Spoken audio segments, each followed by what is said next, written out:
नमस्कार प्रेक्षकांनो, घरोघरी मातीच्या चुली या मालिकेच्या येणाऱ्या भागामध्ये जबरदस्त असा ट्विस्ट येणार आहे। तर प्रेक्षकांनो, मधुभाऊंकडून जानकीला तिच्या आईचं सत्य कळलेलं असतं।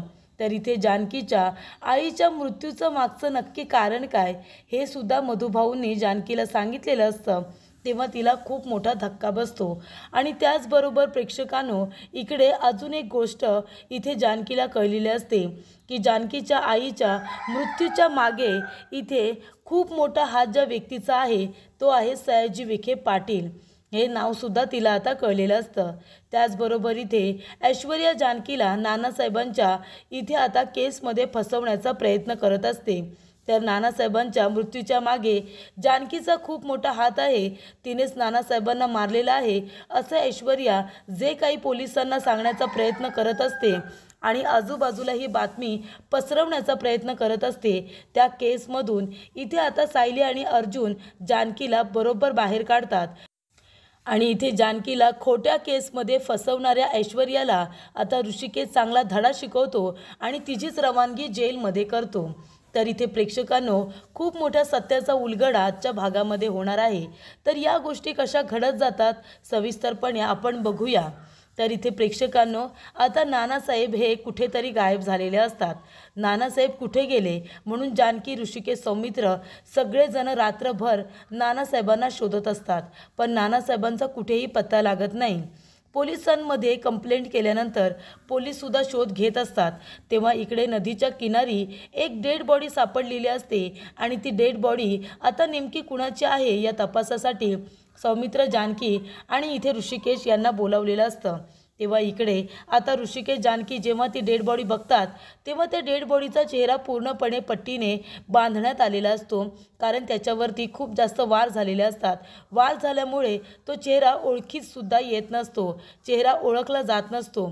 त्यामुळे इथे आता जानकीला वाटत असतं की नानासाहेबांचा चेहरा असा पट्ट्यांनी बंद करून का ठेवला आहे। ऋषिकेश विचारतो की सगळा चेहरा तुम्ही कव्हर केला आहे। तेव्हा इथे इन्स्पेक्टर साहेब म्हणतात, कारण त्यांच्या चेहऱ्यावरती धारदार चाकूने वार केले त्याच्यामुळे त्यांचा चेहरा दिसतच नाही आहे। तुम्हाला तरीसुद्धा बघायचा असेल तर मी पट्ट्या काढू शकतो। तेव्हा सौमित्र म्हणतो, नाही नको, आम्हाला काही बघवणार नाही। त्यानंतर प्रेक्षकांनो, आपण बघितलं जानकी रडत असताना त्या व्यक्तीचा हात बघते आणि म्हणते की हे आमचे नाना नाही आहेत, कारण तिने जेव्हा मंदिरामधून ती नानासाठी प्रार्थना करून आलेली असते तेव्हा तिने नानांच्या हातामध्ये एक दोरा बांधलेला असतो आणि तो दोरा लाल रंगाचा असतो आणि थोडा पिवळ्या रंगाचा असतो, पण हा दोरा पूर्णपणे काळ्या रंगाचा असतो। तिथे जानकी ओळखते की ही डेड बॉडी आमच्या नानांची नाहीच आहे। तेव्हा इथे आता सत्य तिने सगळ्यांना सांगितलेलं असतं। तेव्हा सौमित्र म्हणत असतो की वहिनी, तू खात्रीने कसं काय सांगू शकतेस। तेव्हा इथे जानकी म्हणते, कारण सौमित्र भाऊजी, नानांच्या हातामध्ये मी दोरा बांधला होता 1 दिवसापूर्वी, तो लाल रंगाचा होता आणि आता यांच्या हातामध्ये जी ही कुणाची डेड बॉडी आहे त्यांच्या हातामध्ये बघा ना तुम्ही, काळ्या रंगाचा दोरा आहे, म्हणजे हे आपले नाना नसू शकतात। एकसारखे कपडे कितीतरी जणांचे असतात, मग आता आपल्या नानांसारखा कुर्ता आहे म्हणून काय बोलायचं हा कुर्ता आपल्या नानांचा आहे का? नाही, मला हे चुकीचं वाटतंय। तेव्हा इथे प्रेक्षकांनो, आता ऐश्वर्याने हे सगळं प्लॅनिंग केलेलं असतं। तिच्या डॅडने महिपतला हाताशी धरून हे सगळं प्लॅनिंग केलेलं असतं, म्हणजे नानासाहेबांना त्याने महिपतला किडनॅप करायला सांगितलेलं असतं आणि नानासाहेबांचे कपड्यांसारखे कपडे एका दुसऱ्या व्यक्तीला घालून त्याला मारून ती डेड बॉडी एका नदीच्या किनारी टाकण्यात आलेली असते आणि चेहरा ओळखायला यायला नको म्हणून चेहऱ्यावरती धारदार चाकूने वार केलेले असतात। त्याचबरोबर इथे आता पोलिसांना प्रश्न पडतो की जानकीने तर ओळखले की ही डेड बॉडी नानासाहेबांची नाही आहे आणि त्यांनासुद्धा कुठे ना कुठेतरी वाटतं की जानकी तर खरं बोलते आहे, कारण ती जर म्हणते की त्यांच्या हातामध्ये दोरा हा लाल रंगाचा आहे, मग ही डेड बॉडी कदाचित नसावी। पण इथे आता ऋषिकेशला राग आलेला असतो। ऋषिकेशला वाटतं की आमचे नाना गेले, याच्या मागे सगळ्यात महत्त्वाचा हात म्हणजे त्या सयाजी विखे पाटीलचा आहे। तेव्हा इकडे ऋषिकेश रागाच्या भरातच निघतो आणि जातो ना सयाजी विखे पाटीलला मारायला आणि त्याला इथे बेदम मारतो, त्याला हवा तेवढा चोप देतो। सयाजी विखे पाटील म्हणतो, काय झालं, मला का मारतोयस? तेव्हा तो म्हणतो, का मारतोयस? माझ्या नानांना गायब केलंस आणि त्यांचा जीव घेतलास तू आता मी तुला सोडणार नाही आहे. तेव्हा सयाजी म्हणतो, मी काही नाही केले. मी सांगतो ना मी काही नाही केले. मी कशाला नाण्याला मारू, माझा काय संबंध. तेव्हा इथे ऋषिकेश म्हणतो, तूच मारलेस आणि तुझ्या विरोधात जेव्हा मला एक तरी पुरावा मिळेल ना तेव्हा तू कुठे असशील ना ते बघस तू. तेव्हा इथे आता सयाजी विखे पाटीलला मारून ऋषिकेश घरी येतो. तेव्हा जानकी म्हणते, ऋषिकेश कुठे होतात तुम्ही. तुम्हाला एक महत्त्वाची गोष्ट सांगायची आहे. जी डेड बॉडी आपण बघून आलो आणि ती नानांची डेड बॉडी असं आपल्याला वाटलं पण नाही, ती नानांची डेड बॉडी नव्हती. तेव्हा ऋषिकेश म्हणतो, हे तू कसं काय बोलू शकतेस जानकी. तेव्हा जानकी म्हणते, कारण मी नानांच्या हातामध्ये दोरा बांधला होता. मी मंदिरात गेले होते तेव्हा मी त्यांच्यासाठी दोरा घेऊन आले होते. तो दोरा लाल रंगाचा होता आणि त्या जो माणूस होता ज्याची जी डेड बॉडी होती त्याच्या हातामध्ये काळ्या रंगाचा दोरा होता. म्हणजे ते आपले नाना नाही आहेत ऋषिकेश, आणि त्यांचं वयसुद्धा थोडं कमी होतं. तेव्हा इथे आता ऋषिकेश म्हणतो, हे खरं बोलतेस तू जानकी. जानकी म्हणते, अगदी खरं बोलते मी. त्यानंतर इथे ऋषिकेश पोलिसांना पुन्हा फोन करतो आणि म्हणतो, ते आमचे नाना नाही आहेत, तुम्ही पुन्हा शोध सुरू करा. तेव्हा ऐश्वर्या प्रेक्षकांना घाबरते. ऐश्वर्या म्हणते की आता या लोकांनी ओळखलं आहे की ती डेड बॉडी नानांची नाही आहे, म्हणजे आता त्या म्हाताऱ्याची डेड बॉडी नाही आहे हे कळल्यानंतर आता त्या म्हाताऱ्याचा पुन्हा सगळेजण मिळून आता शोध घ्यायला सुरुवात करतील. शोध तर घेतील, नाना काही त्यांच्या हाताला लागणार नाही, कारण डॅडचे मित्र महिपत यांनी नानांचा चांगला बंदोबस्त केला आहे. तेव्हा इथे महिपतसुद्धा सयाजी विखे पाटीलला हेच म्हणत असतो की या म्हाताऱ्याला देतो ना राजस्थानला पाठवून, त्याची इथे काही गरज नाही आहे, राजस्थानला त्याला विकून टाकतो, असं इकडे त्याचं म्हणणं असतं. तेव्हा इथे नाना आता सयाजी विखे पाटीलचं आणि त्याचबरोबर महिपतचं सगळं बोलणं ऐकत असतात. तेव्हा इथे महिपत आणि नाना एकमेकांजवळ आता बोलत असताना नाना म्हणत असतात की तू महिपत, तू सयाजी विखे पाटीलचा मित्र आहेस का. तेव्हा महिपत म्हणत असतो, हा मग मी त्याचा मित्र आहे, तो सुद्धा जिगरी. आम्ही दोघांनी किती कामं केली आहेत ना तुला नाही माहिती. अरे कितीतरी माणसांना आम्ही मारले, त्याच्यामुळे तू सुद्धा घाबरा. तेव्हा इकडे आता सयाजी विखे पाटीलचं आणि महिपतचं बोलणं नाना ऐकत असतात. ते दोघेजणं म्हणत असतात, अरे आपण किती एकमेकांना मदत केली आहे, तुला माहिती आहे ना, आपण दोघेजणं किती वर्षापासूनचे मित्र आहोत. अरे 22-23 वर्ष झाली आपण एकत्र काम करतोय. कितीतरी लोकांकडून आपण काय काय जमिनी लुबाडल्यात, किती संपत्ती घेतली हे आपल्या दोघांनाच माहिती आहे. त्यानंतर इथे त्यांचं हे बोलणं चालू असतं. त्यांना असं वाटत असतं नाना बेशुद्ध आहेत, काही ऐकत नाही आहेत, पण प्रेक्षकांनो नानांनी खूप काही ऐकलेलं असतं. त्यानंतर नाना सापडत नसतात, सगळेजण टेन्शनमध्ये असतात, सगळेजण रडत असतात. आणि त्याचबरोबर इथे सुमित्रा म्हणत असते, कुठे गेले असतील हे मला लवकरात लवकर घरी हवेत, काही करा. त्यानंतर ऐश्वर्या एक प्लॅन करते. ऐश्वर्या म्हणते की या सगळ्यांचं लक्ष माझ्याकडे येता कामा नये, म्हणून ती पोलिसांचं लक्ष जानकीकडे डायव्हर्ट करते.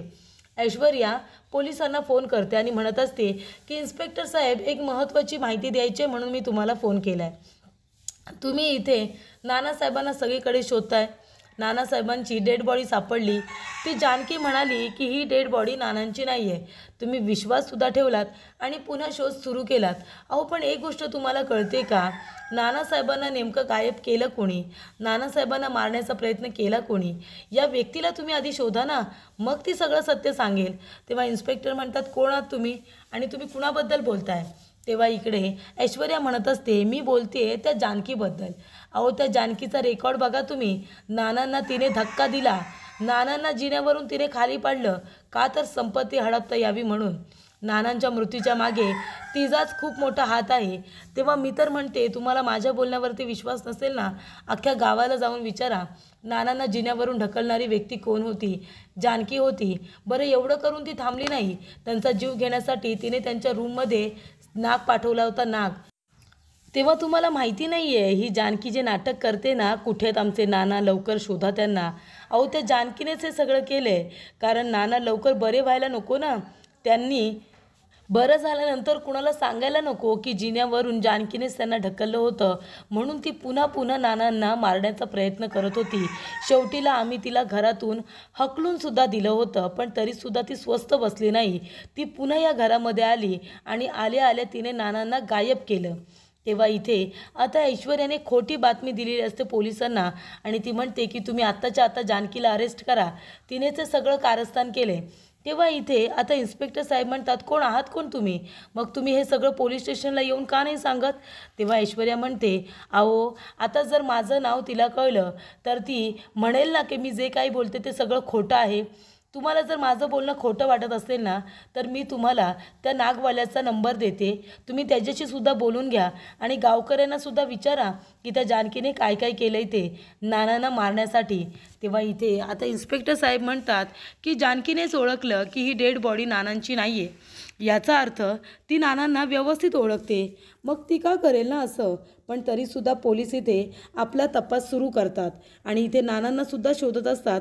पण त्याचबरोबर जानकीलासुद्धा अरेस्ट करण्यासाठी ते इथे आता रणदिवेंच्या घरी येतात आणि म्हणत असतात की आम्हाला एक फोन आला होता आणि त्याच्यावरून आम्हाला असं कळलं आहे की इथे जानकी रणदिवे यांनी नानांना गायब केलेलं आहे आणि त्यांनीच नानांना मारण्याचा प्रयत्न केला आहे. तेव्हा इथे सगळेजण बोलतात, हे काय बोलताय तुम्ही? जानकी असं का करेल? अहो, जानकी नानांना बरं करण्यासाठी प्रयत्न करत होती. जेव्हा जानकी या घरामध्ये आली ना, तेव्हा तिने सगळ्यात आधी नानांना बरं कसं करायचं याचा विचार केला आणि तिने नानांना बरंसुद्धा केलं. नाना स्वतःच्या पायावरती उभे राहिले आणि बोलायलासुद्धा लागले. विचारा हवं तर सगळ्यांना, या डॉक्टरांना फोन करा आणि विचारा. आम्ही त्यांची अपॉइंटमेंट घ्यायला गेलो होतो आणि डॉक्टरांनी जसं आम्हाला सांगितलं होतं आम्ही तसा प्रयोग केला जानकीच्या सांगण्यावरून आणि नाना बरे झाले होते. जी बाई नानांना बरं करण्यासाठी उपास तापास करते, त्याचबरोबर डॉक्टरांना विचारून त्यांचा सल्ला घेऊन त्यांच्यावरती ट्रीटमेंट करते, ती बाई, ती माझी जानकी कसा काय नानांचा जीव घेऊ शकते? आणि तुम्ही बघितलंत ना, ज्या वेळेला तुम्ही म्हणालात की ही नानासाहेबांची डेड बॉडी आहे, तेव्हा जानकीनेच ओळखलं ना की हे नाना नाही आहेत म्हणून. मग तुम्ही कसे काय बोलू शकता? तेव्हा प्रेक्षकांनो, इथे आता जानकीवरती संशय यावा तेव्हा त्या ठिकाणी ज्या ठिकाणी नानांची डेड बॉडी सापडली असं त्यांना वाटत असतं, त्या ठिकाणी काही रुमाल आणि जानकीच्या महत्त्वाच्या वस्तू म्हणजे तिचा पिन आणि तिचा गजरा मुद्दामून ऐश्वर्याने आता टाकलेला असतो.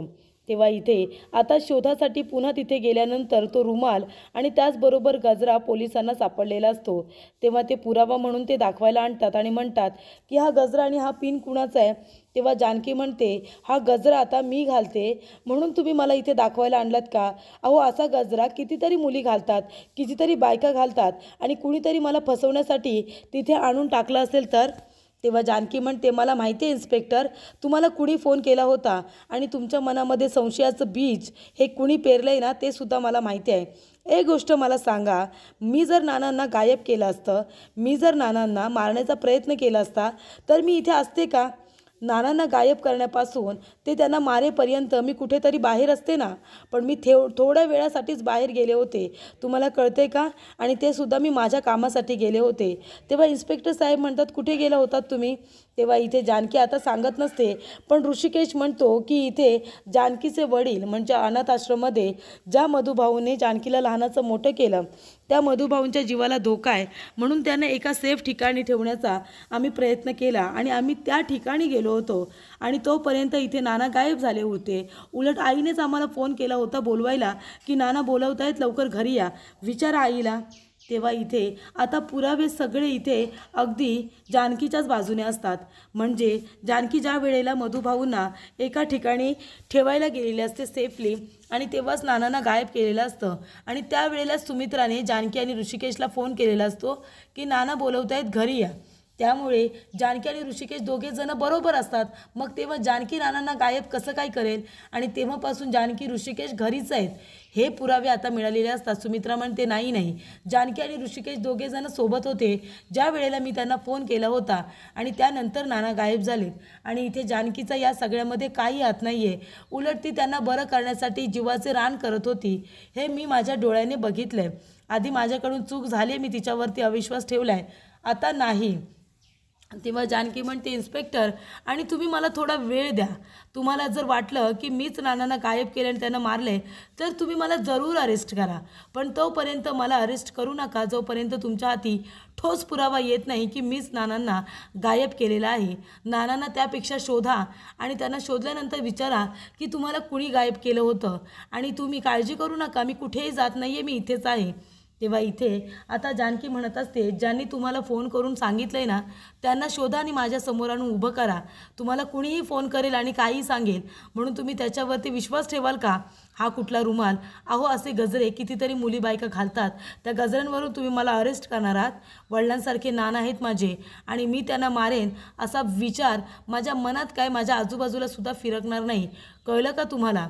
तेव्हा इथे आता सगळं जानकी बोलते. तेव्हा इन्स्पेक्टर साहेब तिच्या बोलण्यावरती विश्वास ठेवतात, तिला अरेस्ट करत नाही. आणि इथे ऋषिकेश म्हणतो की आम्ही तुम्हाला पुरावे देऊ की जानकीने नानांना गायब केलेलं नाही आहे. गायब करणारी व्यक्ती दुसरीच कुणीतरी आहे आणि हे लवकरच तुम्हाला कळेल. त्यानंतर इथे आता मधुभाऊ कुठेतरी गायब झालेले असतात. तेव्हा जानकी सगळीकडे मधुभाऊंना शोधत असते. मधुभाऊ कुठे आहात तुम्ही, कुठे आहात? तेव्हा इथे आता सायली म्हणते की मधुभाऊंचा फोन लागत नाही आहे, ते रूममध्ये नाही आहेत का? तेव्हा जानकी आता मधुभाऊंना शोधायला जाते. तेव्हा एका ठिकाणी आता रस्त्यावरती मधुभाऊ जानकीला सापडलेले असतात. तेव्हा इथे जानकी मधुभाऊंना घेऊन येते आणि म्हणत असते की मधुभाऊ कुठे गेला होतात तुम्ही? मी तुमच्यासमोर हात जोडते, प्लीज तुम्ही कुठेही जाऊ नका. तुम्ही माझ्यासाठी आणि सायलीसाठी किती महत्त्वाचे आहात तुम्हाला माहिती नाही आहे का? मी तुम्हाला आता रिक्वेस्ट करते, तुम्ही कुठेही जाऊ नका. महिपतची माणसं तुमच्या जीवावरती उठले, तुम्हाला कसं कळत नाही? तेव्हा इथे ऐश्वर्या त्यांचं बोलणं ऐकते आणि म्हणते की अच्छा, म्हणजे इथे माझे डॅडचे मित्र महिपत यांनी ज्याची सुपारी दिली आहे डॅडला, तो हाच मधुभाऊ आहे का? तेव्हा इकडे आता मधुभाऊंचा फोटो ती आपल्या मोबाईलमध्ये काढते आणि म्हणते की आता हा मी डॅडला पाठवते आणि जर हेच मधुभाऊ असतील ना, तर मग यांना पकडणं आणि यांना मारणं माझ्या डॅडसाठी सोपं होऊन जाणार आहे, असं इकडे आता ऐश्वर्या म्हणत असते. तेव्हा तिने मोबाईलमध्ये फोटो काढलेला असतो आणि ती आपल्या डॅडला पाठवते. त्याचबरोबर इथे आता जानकी म्हणते मधुभाऊ चला जेवून घ्या, चला मी तुमच्यासाठी डबा आणला आहे. तेव्हा ऐश्वर्या म्हणते अच्छा, म्हणजे लपून छपून डबा या म्हाताऱ्यासाठी नेते. तर त्यानंतरला जानकी त्यांना जेवायला देते. तेव्हा इथे मधुभाऊ म्हणत असतात की जानकी बाळा, अगं लग्न झाल्यानंतर तुझं जास्त येणं झालंच नाही, संसारामध्ये तू रमलीस, म्हणून तुला एक महत्त्वाची गोष्ट सांगणं राहूनच गेलं. आणि आता महिपत माझ्या जीवावरती उठला आहे, माझं काहीही बरं वाईट होऊ शकतं आणि त्याआधी मला तुला एक महत्त्वाची गोष्ट सांगायची आहे. तेव्हा इकडे आता जानकी म्हणते मधुभाऊ काय बोलताय तुम्ही? तेव्हा इथे महिपतने नानांना किडनॅप केलेलं असतं आणि तो सयाजीला फोन करून म्हणतो की हे बघ, तुझं काम मी केलेलं आहे, या नानाला गायब केलं आहे, त्याला आता मी देणार राजस्थानला पाठवून त्याचं कामच करून टाकणार. पण तुला एक गोष्ट सांगतो, माझं काम झालं पाहिजे. त्या म्हाताऱ्याला मधुकर पाटलाला शोधून काढायचं आणि त्याला मारून टाकायचं, कळलं का तुला? म्हणजे नानाला मारले त्याच्यामध्ये तुझं नाव येणार नाही आणि मधुकर पाटलाला मी गायब करून मारले याच्यात माझं नाव कुठेही येणार नाही, कळलं का? तेव्हा इथे आता महिपत आणि सयाजी दोघेजणं डील करतात की तुझ्या माणसाला मी मारणार, माझ्या माणसाला तू मारायचं. आणि त्यानंतर इथे आता सगळीकडे नानांचा शोध सुरूच असतो. त्याचबरोबर प्रेक्षकांनो, मधुभाऊ जानकीला म्हणत असतात की जानकी हे घे, माझ्या मरणाच्या आधी मला तुला एक सत्य सांगायचं आहे. तेव्हा जानकी म्हणते मधुभाऊ हे काय आहे? तेव्हा मधुभाऊ म्हणतात तुझा लहानपणीचा फोटो. तेव्हा इथे जानकी म्हणते मधुभाऊ मला उचलून कोणी घेतले हो? तेव्हा इथे मधुभाऊ म्हणतात की ती तुझी आई आहे. तेव्हा जानकी म्हणते माझी आई? तेव्हा मधुभाऊ म्हणतात हो, तुझी आई तुला आश्रमामध्ये घेऊन आली होती. तेव्हा मी तुझ्या आईला विचारलं की तुम्ही तुमच्या मुलीला आश्रमामध्ये का ठेवताय? तेव्हा तुझी आई म्हणाली कारण माझ्या जीवाला धोका आहे आणि माझ्या जीवाला धोका जर असेल तर मग माझ्या मुलीच्यासुद्धा जीवाला धोका आहे. त्याच्यामुळे मला माझ्या मुलीला इथे अनाथ आश्रमामध्ये जरी ठेवावं लागलं तरी चालेल, पण माझ्यासाठी तिचा जीव सगळ्यात जास्त महत्त्वाचा आहे आणि म्हणून मी तिला इथे ठेवते. तेव्हा मधुभाऊंनी जानकीच्या आईला विचारलेलं असतं की तुम्हाला कुणापासून धोका आहे तुमच्या जीवाला, तुम्ही पोलीस कंप्लेंट का करत नाही? तेव्हा ती बाई म्हणते नाही अहो, ते खूप मोठं लोक आहेत, जरी त्यांनी मला मारलं आणि मी पोलीस स्टेशनमध्ये जाऊन तक्रार केली तरीसुद्धा त्या लोकांना कुणी अरेस्ट करणार नाही. तेव्हा मधुभाऊ म्हणतात काय झालं काय, तुम्ही केलं तरी काय? तेव्हा ती बाई म्हणते मी त्या लोकांना रंगे हात पकडलं आहे ना, म्हणजे ते एका बाईला मारत होते आणि तेव्हा मी तिला पकडलं आहे. तर एका पार्वती नावाच्या बाईला मारलं जात होतं आणि त्यावेळेला मी माझ्या मुलीला घेऊन तिथून निघून जात होते आणि तेव्हाच मी बघितलं तर काय, तिथे एका बाईला मारून टाकत होते आणि तेव्हा ते गुंड लोक आता माझ्या पाठी लागलेले आहेत. तेव्हा पार्वती नावाच्या बाईला मारून टाकलं कशासाठी? तर प्रॉपर्टीसाठी. तिच्या जबरदस्तीने इथे आता प्रॉपर्टीच्या पेपरवरती सह्या घेत होते, पण ती सह्या करायला काही तयार नव्हती. तिने आपले दोन्ही हात खराब करून घेतले होते, तिने आपले दोन्ही हात इथे रक्तबंबाळ केले होते, पण ती सही करायला तयार नव्हती. ती म्हणाली की सयाजी विखे पाटील, तुम्ही कितीही काही बोललात तरीसुद्धा या प्रॉपर्टीच्या पेपरवरती मी सह्या करणार नाही आहे आणि म्हणूनच तिला मारण्यात आलं होतं. आणि नंतरला ती बाई जेव्हा तिथून पळून निघाली तेव्हा ते गुंड लोक तिचा पाठलाग करत होते, तिला शोधत होते. आणि त्यामुळे इथे आता माझ्या जीवाला धोका तर आहेच त्या लोकांपासून, कारण ते लोक मला सगळीकडे शोधत आहेत. पण तुम्ही प्लीज माझ्या मुलीला तुमच्या इथे ठेवून घ्या, असं तुझा आई म्हणाली आणि हा फोटो माझ्याकडे देऊन निघून गेली. तेव्हा इकडे आता जानकीला इथे समजलेलं असतं पार्वती आईनं मारण्याच्या मागे सयाजी विखे पाटीलचा हात आहे हे सत्य आता जानकीला कळतं. आणि त्यामुळे जानकीला आता खूप मोठा धक्का हा बसलेला असतो. आणि त्याचबरोबर इथे ज्या वेळेला ऋषिकेशला कळतं की ऐश्वर्यानेच पोलिसांना फोन केला होता, तेव्हा इथे ऋषिकेश म्हणतो की ऐश्वर्या, तुझं भांडं फुटलेलं आहे, तू जानकी विरोधात पोलिसांना भडकवतेस हे मला कळलं आहे. पण ज्या वेळेला मला कळेल ना की नानांना गायब करण्यामागे तुझा आणि तुझ्या वडिलांचा हात होता, त्यावेळेला तुमची अवस्था काय होईल ना हे तू बघ. नाना जर नाही सापडले ना तर सयाजी विखे पाटीलला मारून मी जेलमध्ये जाऊन बसायला सुद्धा तयार आहे आणि त्याचबरोबर तुलासुद्धा मारेन, अशी धमकी इथे आता ऋषिकेशने दिलेली असते. तेव्हा ऐश्वर्या खूपच जास्त घाबरते, कारण तिला ऋषिकेशचा राग चांगलाच माहिती आहे. तर अशा रीतीने इथे आता जानकीला खोट्या केसमध्ये फसवणाऱ्या ऐश्वर्याचा सगळ्यांसमोर ऋषिकेशने पर्दाफाश केलेला असतो आणि तिला धमकी दिलेली असते, जर पुन्हा माझ्या जानकीला फसवलंस तर तुला या घरातून आत्ताच्या आता हकलून देईन आणि मी कुणाचं काही ऐकणार नाही आहे, कारण हे घरसुद्धा माझंच आहे, हे सगळ्यांनी लक्षात ठेवायचं, असं इथे सारंग आणि ऐश्वर्याला ऋषिकेश म्हणालेला असतो. आणि अशा पद्धतीने त्याने सगळ्यांच्या समोर ऐश्वर्याला एक्सपोज केलेलं असतं. तेव्हा इथे जानकी आता सायली आणि त्याचबरोबर अर्जुनला सांगते नानांबद्दल. तेव्हा सायली अर्जुनसुद्धा नानांना शोधण्यासाठी आता जानकीची मदत करतात आणि इथे नाना त्यांना सापडतात सुद्धा. आणि जेव्हा इथे आता सायली आणि अर्जुन नानांना घेऊन रणदिवेंच्या घरी येतात तेव्हा सत्याचा उलगडा झालेला असतो. ऐश्वर्या आणि त्याचबरोबर सयाजी विखे पाटील यांनी मिळून महिपतला सुपारी दिलेली असते. हे जेव्हा कारस्थान आता ऐश्वर्या आणि महिपतचं पुढे येतं, त्याचबरोबर सयाजी विखे पाटीलला आणि ऐश्वर्याला इथे आता ऋषिकेश आणि जानकी दोघंजणं मिळून जेलचा रस्ता दाखवतात, त्यांची रवानगी जेलमध्ये करतात.